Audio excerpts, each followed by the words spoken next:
الحمد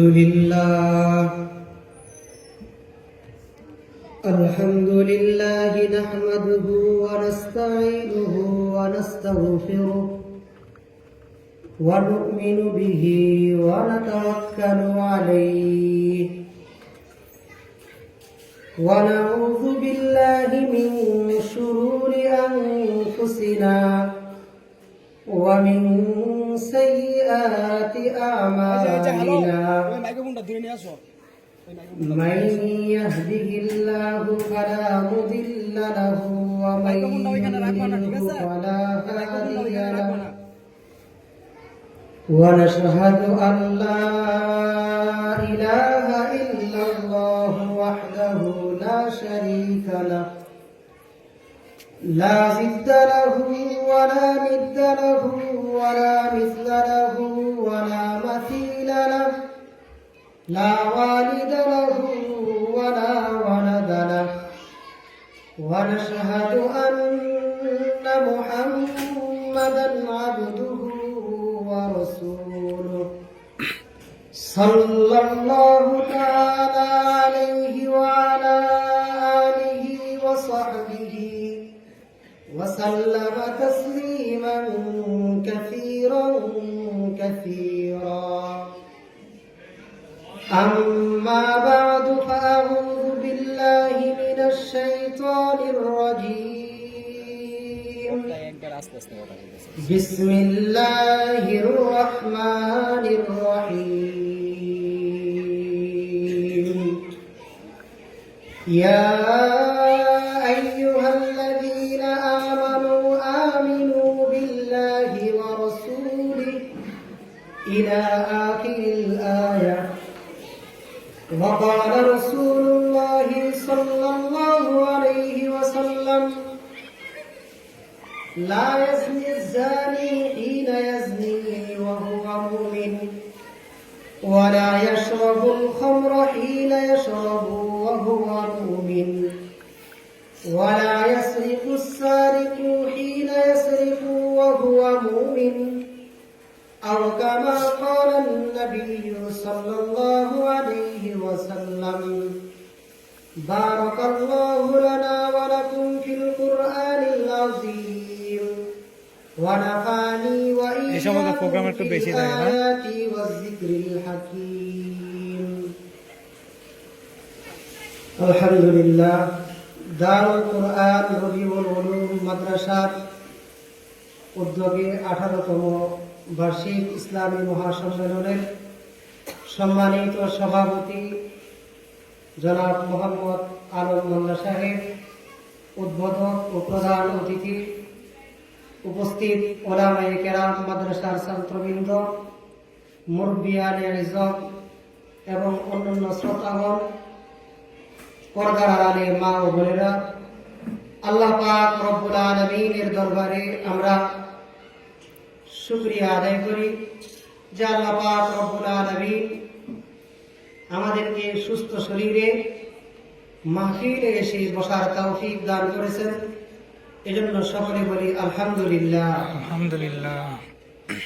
আল্লাহ পাক রব্বুল আলামিন বলেন লা ইন শাকারতুম লা আযীদান্নাকুম ওয়া লা ইন কাফারতুম ইন্না আযাবি লাশাদীদ। যে আমার নিয়ামত পেয়ে বান্দা তোমরা যদি আমার নিয়ামতের শুকরিয়া জ্ঞাপন করো তাহলে আমি তোমাদের নিয়ামতকে বৃদ্ধি করে দেব, আর যদি শুকরিয়া আদায় না করো তাহলে নিয়ামত তো আল্লাহ তাআলা ছিনিয়ে নিবে, এর বিপরীতে আল্লাহ পাক রব্বুল আলামিন তাকে শাস্তি দান করবেন। তো আপনাদের সামনে আলোচনার উদ্দেশ্যে কোরআনে কারীম থেকে একটি আয়াত তিলাওয়াত করেছি।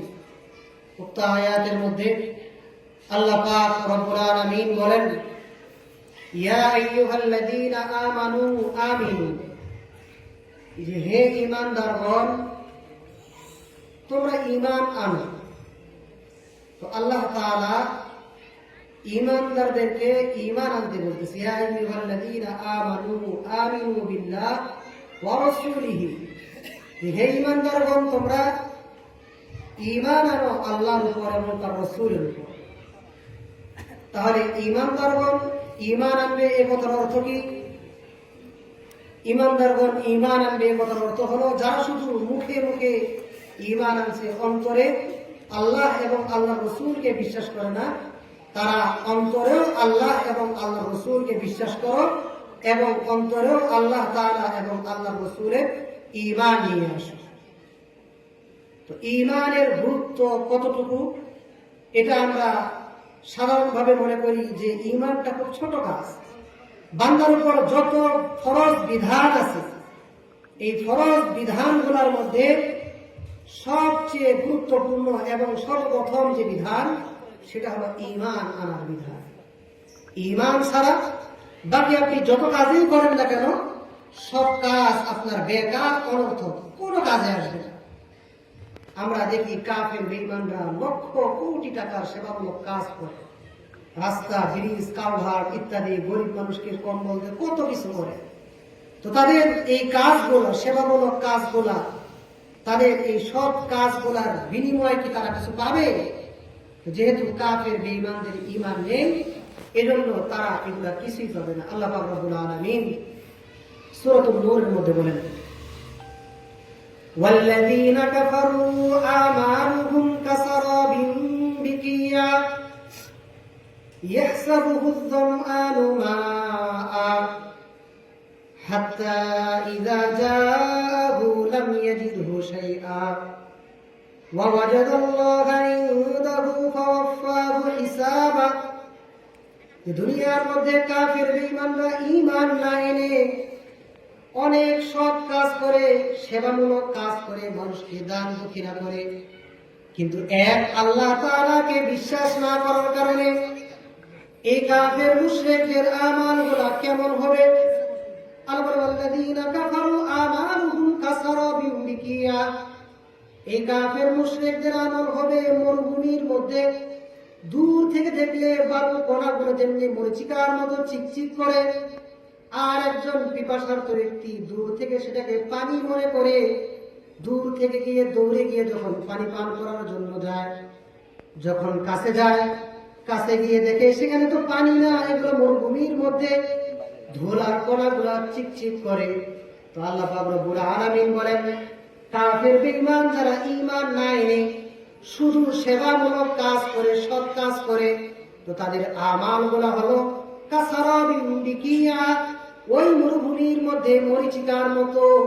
হাত্তা ইযা জাআহু লাম ইয়াজিদহু শাইআ, তারা যখন তাদের আমাল মনে করে কিয়ামতের দিন দাঁড়াবে, দূর থেকে মনে করবে আমাদের সব কাজগুলো তো আজকে সামনে, আমি তো রাস্তাঘাট ঠিক করে দিয়েছিলাম, গরিব দুঃখীকে দান করেছিলাম, কিন্তু যখন ঈমান আনে নাই, কিয়ামতের দিন যখন আল্লাহর কাছে দৌড়ে যাবে, লাম ইয়াজিদহু শাইআ, তারা তাদের আমলগুলা শুধু ঈমান না আনার কারণে কিছুই পাবে না।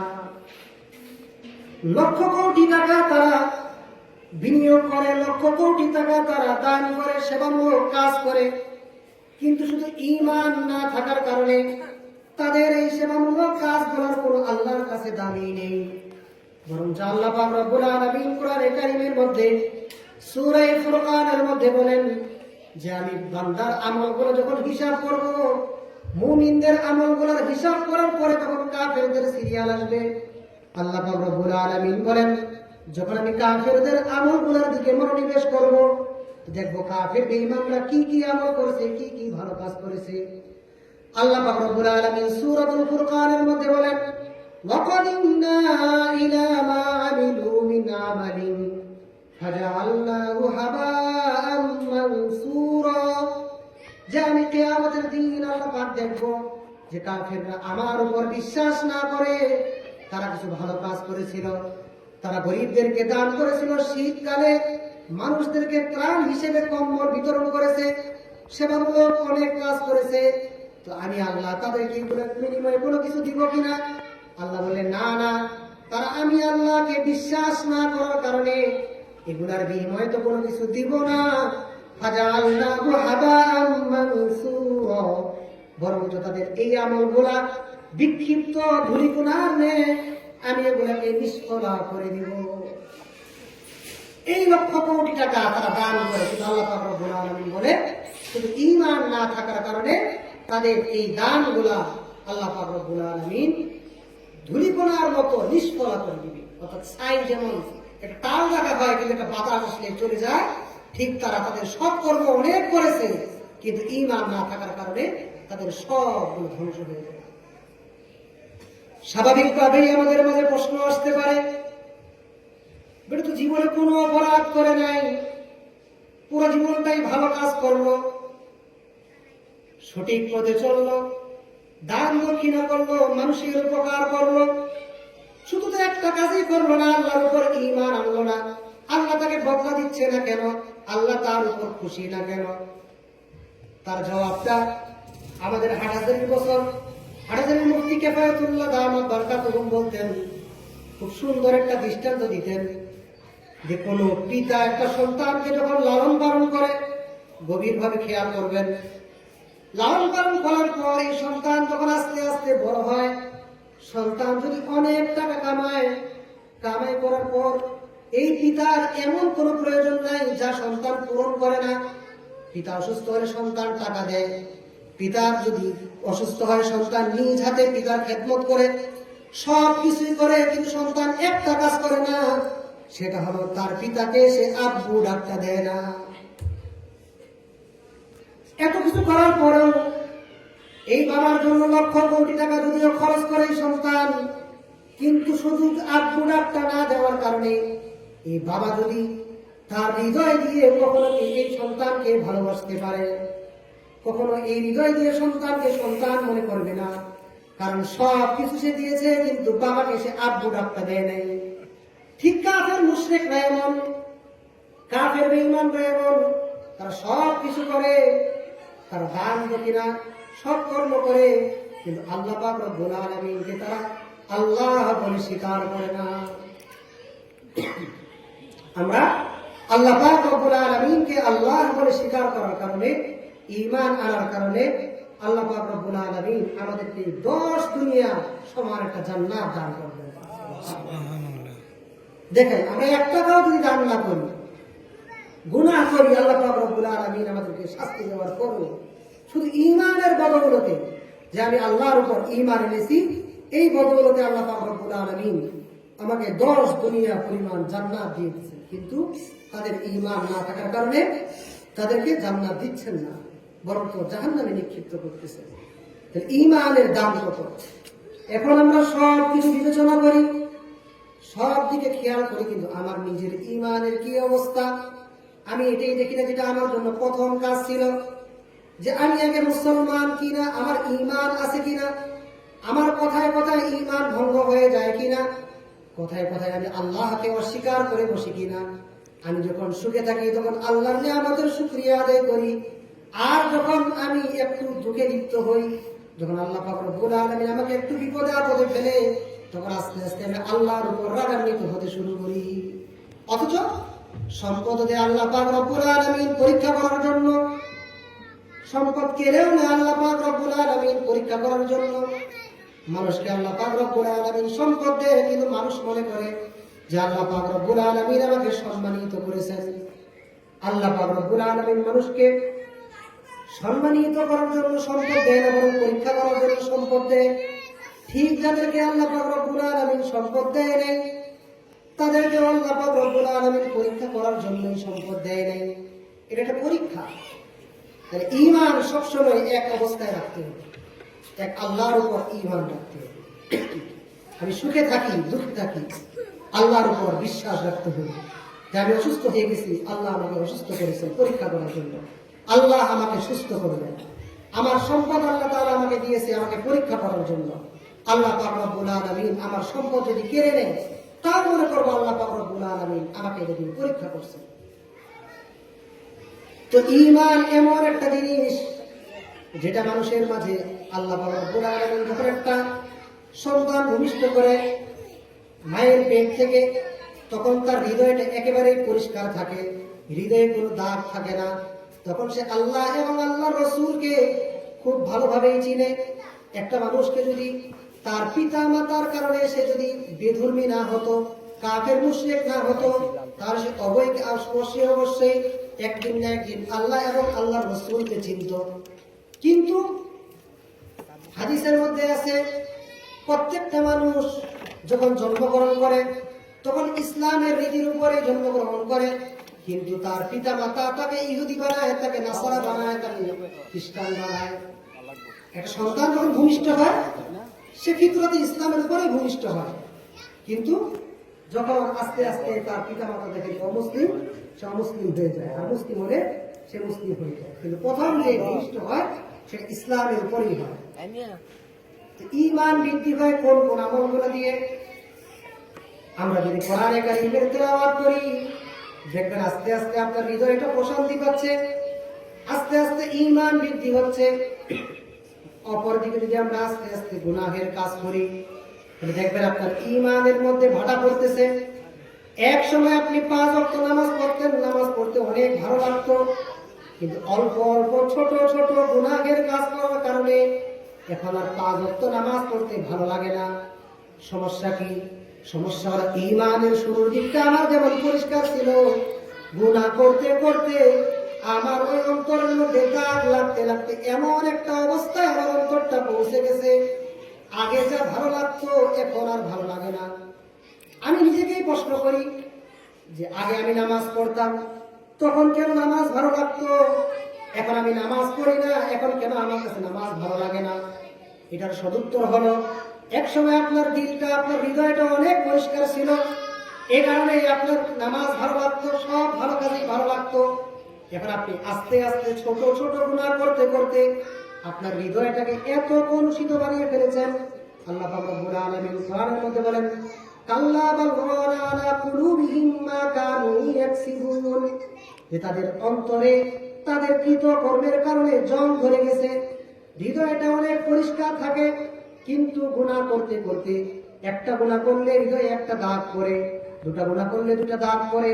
এভাবে বান্দা গুনাহ করতে করতে হৃদয়ে যখন জং ধরে যায়, তখন বান্দাকে আর ভালো কথা ভালো লাগে না, বান্দাকে ভালো কাজ ভালো লাগে না, নামাজ পড়তে ভালো লাগে না, যাকাত দিতে ভালো লাগে না, রোজা রাখতে ভালো লাগে না, টাকা হয়ে গেলেও হজে যেতে ভালো লাগে না, কোন একটা ওয়াজ মাহফিলে আসতে বললে ভালো লাগে না, কিন্তু গানের মধ্যে চাইতে তাকে বলতে লাগে না। এর মূল কারণটা কি? কাল্লা বাল রানা আলা কুলুবিহিম মা কানু ইয়াকসিবুন, তার অতীতের ওই কৃতকর্ম যা সে করেছে, আস্তে আস্তে গুনাহের কাজ, এই গুনাহের কাজগুলোর কারণে তার হৃদয়টা আজকে জং ধরে গেছে।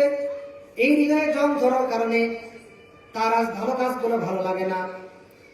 হৃদয়ে জং ধরলে দেখবেন আপনি একটা ভালো কাজ কিন্তু আপনার কাছে বিরক্তি লাগবে, কিন্তু আপনি নিজেই চিন্তা করবেন, দেখবেন যে একসময় আপনার কাছে এই কাজটা ভালো লাগতো, একসময় ফজর আজান দিলে আপনার মসজিদে যাওয়ার মন চাইতো, ফজর আজান দিলে মসজিদে গিয়ে আপনার নামাজ পড়ার জন্য হৃদয়টা বেকুল হয়ে উঠতো, কিন্তু এখন ফজর আজান দেয় কিন্তু আপনার বিছানা থেকে উঠার মন চায় না। কারণটা কি?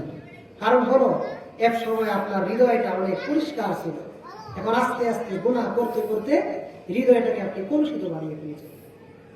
এই হৃদয়টাকে পরিষ্কার করার জন্য সবচাইতে গুরুত্বপূর্ণ আমল হলো যেটা, যে কাজ করলে হৃদয়টা পরিষ্কার হয়, সেটা হলো আল্লাহ তাআলার জিকির, আল্লাহ তাআলার স্মরণ।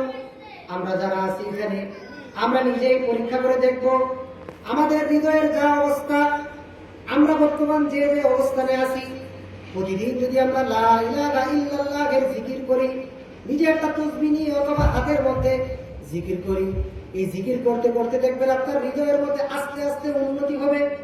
এই হৃদয়টা উন্নতি হতে হতে এমন এক পর্যায়ে পৌঁছে যাবে যে আপনি একবার আল্লাহ বলে ডাক দিবেন, আর ওদিকে আরশ মহল্লা থেকে লাব্বাইকা ইয়া আবদি, হে বান্দা আমি হাজির, এটা বলতে দেরি হবে না। আমাদের হৃদয়ের সম্পর্ক হলো আল্লাহ তাআলার সাথে। একটা বাহন পৃথিবী থেকে এই চন্দ্রতে যাওয়ার জন্য কত পরিমাণ তেল খরচ হয়, কত পরিমাণ টাকা খরচ করার পরে তারপর গিয়ে তারা পৌঁছে সময় ক্ষেপণ করে। তো আপনি আল্লাহ তাআলাকে একটা ডাক দিবেন জমিন থেকে আল্লাহ, আর আল্লাহ আকাশ থেকে এটা শুনবে। এই একটা পাওয়া, এটা অর্জন আপনাকে করতে হবে না, এটার জন্য আপনাকে মেহনত করতে হবে না, এটার জন্য আপনার দিলটা এমন বানাতে হবে না, এর জন্য একটা মেহনত আছে যে আমি জমিন থেকে আল্লাহ বলবো আর আকাশ থেকে আল্লাহ আমার ডাকে সাথে সাথে উত্তর দিয়ে দিবে। আমি বিপদের সম্মুখীন হব, আল্লাহকে আল্লাহ বলবো, আল্লাহ আমাকে সহযোগিতা করবে। এটার জন্য আমাকে তো প্রস্তুত হতে হবে। বিষয়টা তো এমন না যে আল্লাহ আমার দিকে চেয়ে আছে আর আমি অবাধ্য হতেই থাকবো, আর আল্লাহ আমাকে ডাকতে আমার দিকে চেয়েই থাকবে, আমাকে সাহায্য করতেই থাকবে, এমন তো কোনো কথা নেই। রাসূলুল্লাহ সাল্লাল্লাহু আলাইহি ওয়াসাল্লাম হাদিসের মধ্যে বলেন, আল কাইয়িসু মান দানা নাফসাহু ওয়া আমিলা লিমা বাদাল মাউত ওয়াল আজিজু মান আতবা নাফসাহু হাওয়াহা ওয়া তামান্না আলাল্লাহ। যে চালাক হলো ওই ব্যক্তি, আল কাইয়িস চালাক ওই ব্যক্তি, মান দানা নাফসাহু ওয়া আমিলা লিমা বাদাল মাউত, নিজের নফসকে নিজে চেনার পরে মৃত্যুর পরবর্তী সময়টার জন্য আমল করা শুরু করে। আর আজিজ অপারগ বেকুব কোন ব্যক্তি, ওয়াল আজিজু মান আতবা নাফসাহু হাওয়াহা, অপারগ বেকুব হলো ওই ব্যক্তি যে নিজের মন মতো সব কাজ করে, ওয়া তামান্না আলাল্লাহ, আর এদিকে আল্লাহর উপর আশা রাখে যে আল্লাহ আমাকে মাফ করে দিবে। সব কিছু করে নিজের মন মতো, আর আশাটা রাখে আল্লাহর উপর, আল্লাহ আমাকে মাফ করে দিবে।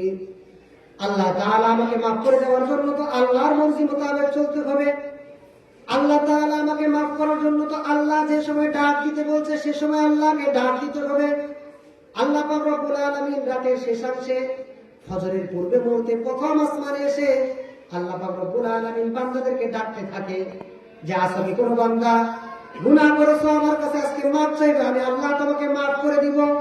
কোন বান্দা কি আছো রিজিকের সংকটে আছো, আমি আল্লাহর কাছে রিজিক চাইবা, আমি তোমাকে রিজিক দান করব। আছো কি কোন বান্দা কোন মকসুদ তোমার পূরণ হচ্ছে না, দীর্ঘদিন ধরে পেরেশানিতে আছো, আমি আল্লাহর কাছে আসো, আমি আল্লাহ তোমাকে পূরণ করে দিব।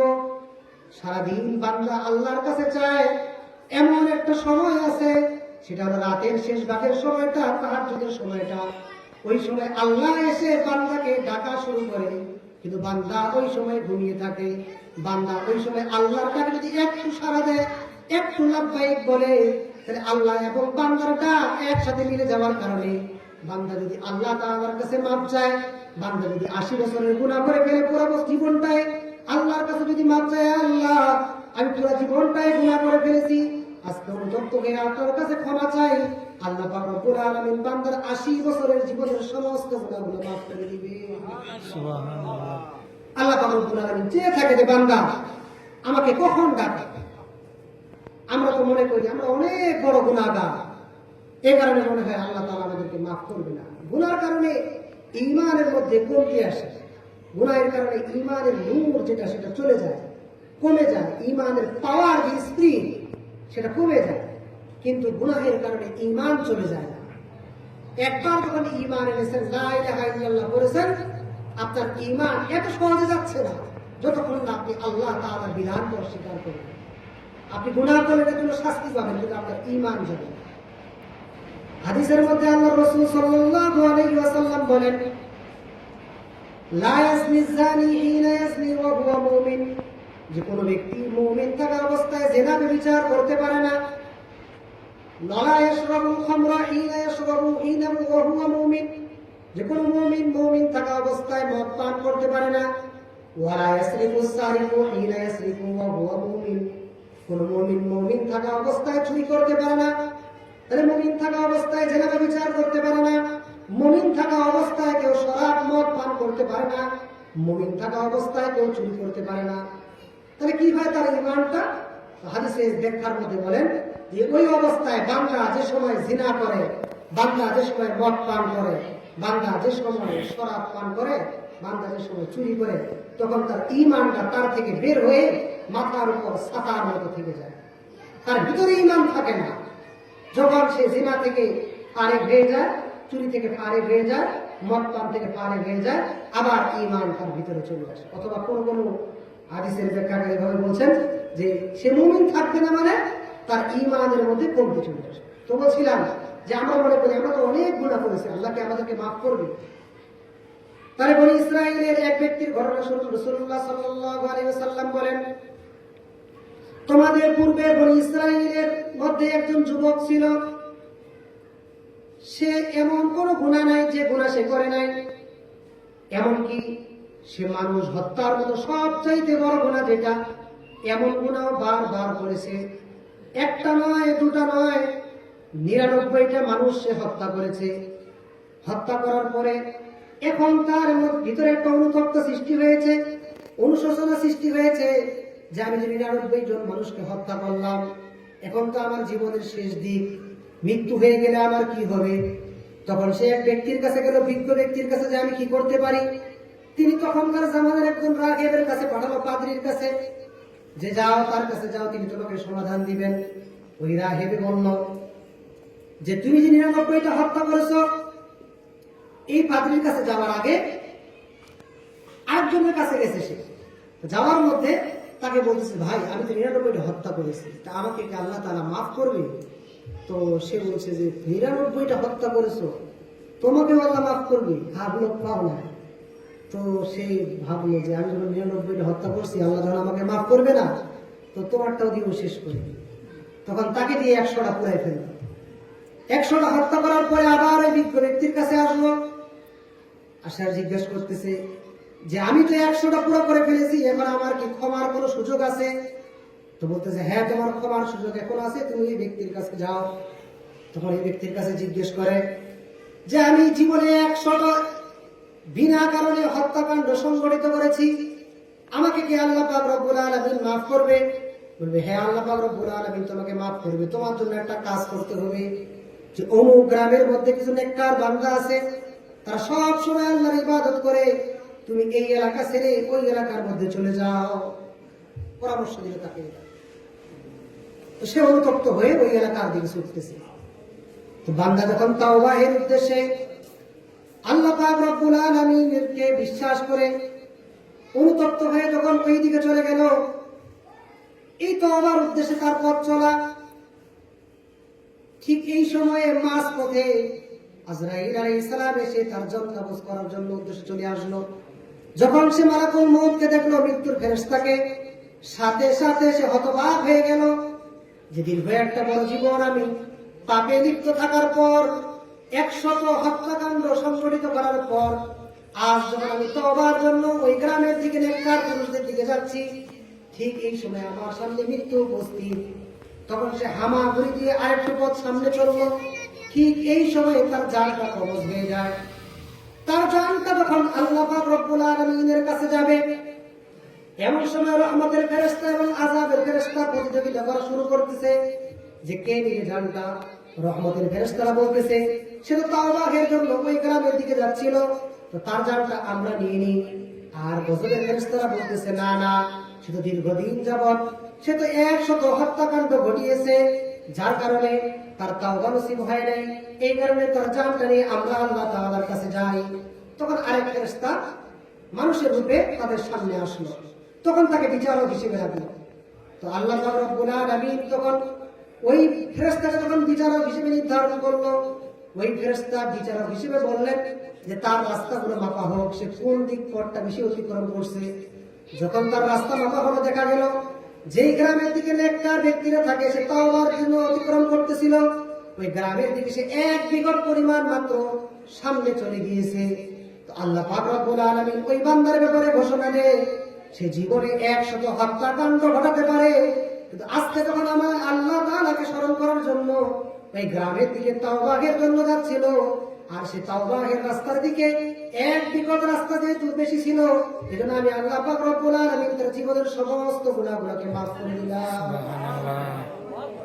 100 হত্যাকাণ্ড, কিন্তু আল্লাহ পাক রব্বুল আলামিন শুধু তাওবাহের কারণে সব কিছু আল্লাহ পাক রব্বুল আলামিন তার মাফ করে দিলেন। তাওবাহের নাম এটা নয় যে আপনি মুখে মুখে সব সময় আস্তাগফিরুল্লাহ ওয়া আতুবু ইলাইহি পড়তেই থাকতে হবে। তাওবাহের মূল বার্তা হলো দিলে দিলে আপনার মধ্যে অনুতপ্ত হওয়া, দিলের মধ্যে আপনার অনুশোচনা সৃষ্টি হওয়া যে আমি যে গুনাহগুলো করেছি, এই কাজগুলো ঠিক করি নাই, সামনে থেকে আমার সঠিক পথে চলা দরকার। এই অনুতপ্ত যদি আপনি হতে পারেন এতটুকু, এটার নামেই তাওবা। এতটুকু অনুশোচনা যদি আপনার ভিতরে আসে, এটার নামেই মূল তাওবা।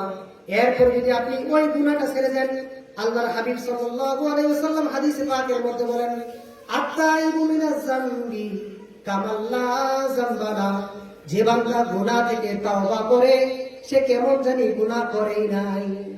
যদি কোনো গুনাহ করে গুনাহ করার পরে খালেস দিলে কেউ যদি তওবা করে এই গুনাহটা আর করবে না, তাহলে সে গুনাহ না করারই মতো, অর্থাৎ কেমন জানি ওই বান্দা ওই গুনাহটাই করে নাই।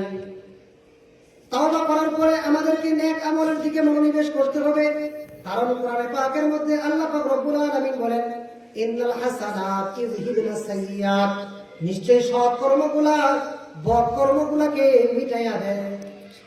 প্রত্যেকটা বদ কর্মের পরপরই আমরা খেয়াল করব যে আমার জন্য একটা সৎ কর্ম হয়ে যায়, একটা গুনার কাজ হয়ে গেছে, সাথে সাথে একটা নেকির কাজ করে ফেলবো, যার কারণে ওই নেকির কাজের বদলায় আল্লাহ পাক রব্বুল আলামিন আমার ওই গুনার কাজটা ক্ষমা করে দিতে পারে। তাও মানে শুধু একটু অনুশোচনার নাম, অনুতপ্ত হওয়ার নাম। এ ব্যাপারে আরেকটি ঘটনা বলি। বনী ইসরাঈলের মাঝে দীর্ঘদিন যাবৎ অনাবৃষ্টি দেখা দিল, বৃষ্টি হচ্ছে না, পশু পাখি সবাই কষ্ট পাচ্ছে, মানুষ পানি পায় না, শস্য শ্যামল হয় না, গাছে ফল ধরে না, পশু পাখিগুলো পানি খাইতে পারে না, হাহাকার উঠে গেছে। এই অনাবৃষ্টির কারণে সমস্ত মানুষ সমবেত হলো, সমবেত হয়ে মূসা আলাইহিস সালামকে দাওয়াত করলো যে হে মূসা, আপনি আমাদের জন্য বৃষ্টির জন্য আল্লাহ তাআলার কাছে দোয়া করেন। তো মূসা আলাইহিস সালামকে যখন দাওয়াত করে, আল্লাহ পাক রব্বুল ইজ্জতের দরবারে দোয়া করার জন্য মূসা আলাইহিস সালাম আল্লাহর কাছে হাত তুলে দীর্ঘ সময় নিয়ে কান্নাকাটি করে। তো কান্নাকাটি করার পর আল্লাহ পাক রব্বুল আলামিন তবুও বৃষ্টি দেয় না। বারবার হাত করে বারবার মূসা আলাইহিস সালাম নবী হয়ে কান্নাকাটি করে আল্লাহর দরবারে। আল্লাহ পাক রব্বুল আলামিন এই অনাবৃষ্টির মাঝে সবাই কষ্ট পায়, কিন্তু আল্লাহ পাক রব্বুল আলামিন বৃষ্টি নাযিল করে না। তো মূসা আলাইহিস সালাম আল্লাহ পাক রব্বুল আলামিনকে কারণ জিজ্ঞেস করলো, হে আল্লাহ, এতবার আপনার কাছে হাত তুলি, দোয়া করি, কান্না করি, আপনি আমাদেরকে কেন কষ্ট দিচ্ছেন, আপনাদের দোয়া কেন কবুল করতেছেন না? তো আল্লাহ পাক রব্বুল আলামিন মূসাকে ওহীর মাধ্যমে জানাই দিলেন, মূসা, তুমি এই 70,000 80,000 মানুষকে সমবেত করে দোয়া করতেছো, ঠিক আছে, কিন্তু তোমার এই 70,000 মজলিসের মধ্যে এমন একটা ব্যক্তি আছে যে 40 বছর যাবত আমার নাফরমানিতে লিপ্ত, আমার অবাধ্যতা করতেছে, ওই ব্যক্তির কারণে আমি দোয়াটা কবুল করতেছি না। 70,000 মানুষ সমবেত হয়ে এই অনাবৃষ্টি দূর করার জন্য, বৃষ্টি হওয়ার জন্য আল্লাহর দরবারে দোয়া করে, কিন্তু ওই এক গুনাহগার বান্দার জন্য, ওই নাফরমান বান্দার জন্য আল্লাহ পাক রব্বুল আলামিন দোয়াটা কবুল করতেছেন না।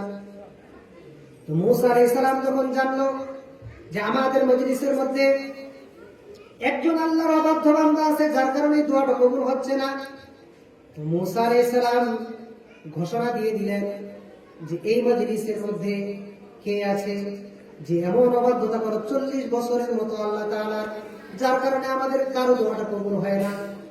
তো 70,000 মানুষের মাঝে আওয়াজ পৌঁছানো সম্ভব না। তখন মূসা আলাইহিস সালাম আল্লাহর কাছে বললেন, হে আল্লাহ, আপনি আমার আওয়াজটা পৌঁছাই দেন।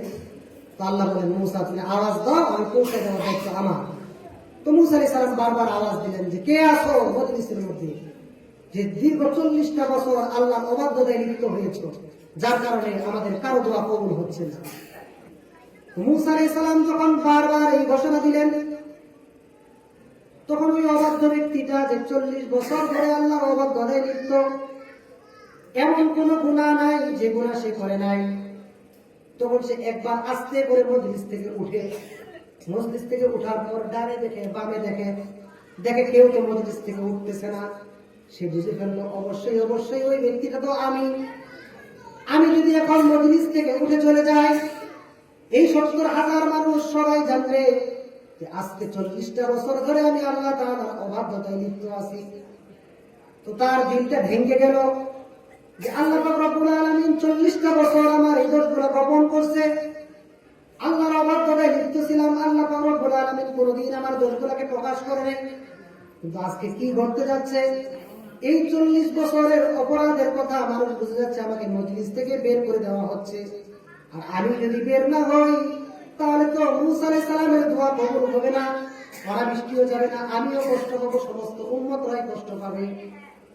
এই খেয়াল করে সে একটু উঠে আবার ডানে বামে দেখে আবার বসে যায়, আবার উঠে আবার ডানে বামে দেখে আবার বসে যায়। তো দিনটা ভেঙে গেছে যে আজকে আমার কি হলো। পরে সে মাথাটা দুই হাঁটুর মাঝখানে মাথাটা ঢুকিয়ে মজলিসের মধ্যে বসে বসে কান্না করে আল্লাহ তাআলাকে বলতেছে, হে আল্লাহ, ইলাহি ওয়া সাইয়্যিদি। আল্লামা ইবনে কুদামা রাহমাতুল্লাহ আলাইহি আত-তাওয়ারীর কিতাবের মধ্যে এভাবে লিখছে কথাগুলো, ইলাহি ওয়া সাইয়্যিদি ইন্নী কুনতু আসাইতু 40 সানাতান ফাআনহালতানি। হে আল্লাহ, 40টা বছর আপনার অবাধ্যতায় আমি লিপ্ত ছিলাম, আপনি আমাকে সুযোগ দিলেন, কোনদিন আমার দোষগুলা কার সামনে প্রকাশ করলেন না।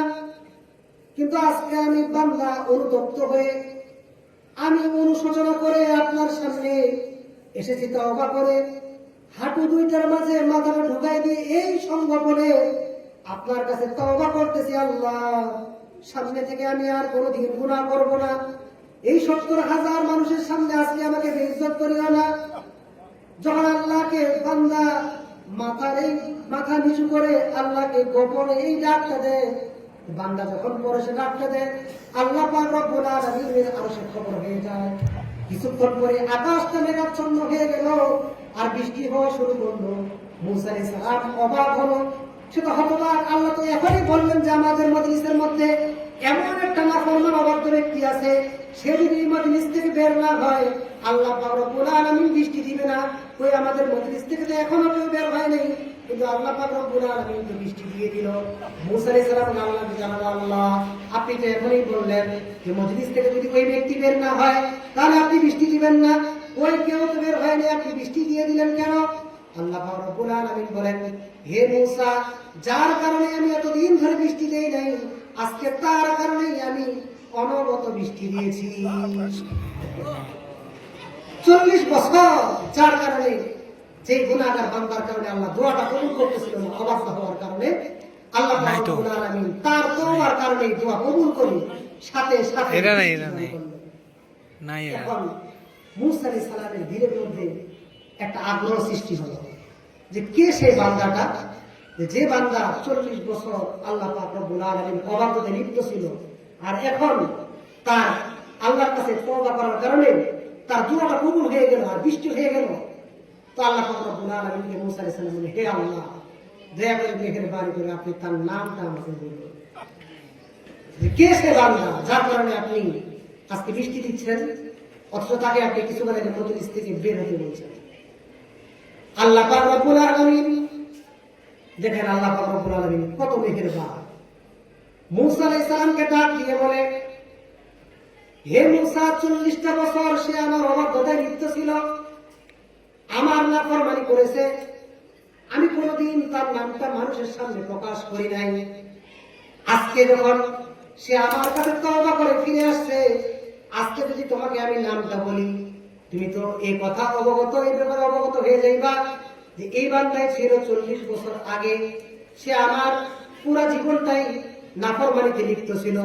40 বছর যখন তার আমি দোষটা গোপন করেছি, তো আজকে আল্লাহ পাক রব্বুল আলামিন, আমি আজকে তার দোষটা গোপন করলাম, তার নামটা তুমি মূসাকে আজকে বললাম না। সুবহানাল্লাহ। তো দেখেন এই বান্দা তওবা করছিল, সে কি তসবিহ ছিল 1 ঘন্টা ধরে, শুধু 1 মিনিট বাহিরে মাইকের আওয়াজ কম। 40টা বছর আমি অবাধ্য হয়েছি, আজকে আপনার কাছে আমি একনিষ্ঠ হয়ে তওবা করতেছি, আপনি আমাকে মাফ করে দেন। আল্লাহ পাক রব্বুল আলামিন তাকে সাথে সাথে মাফ করতেছে। এজন্য আমরা চেষ্টা করব যে আমাদের ঈমান যেমন শুরুতে পরিষ্কার ছিল, হৃদয়টা যেমন পরিষ্কার ছিল, শেষ পর্যন্ত যেন আমরা ঈমানটাই পরিষ্কার ভাবে পরিষ্কার ঈমান নিয়ে দুনিয়া থেকে যাইতে পারি।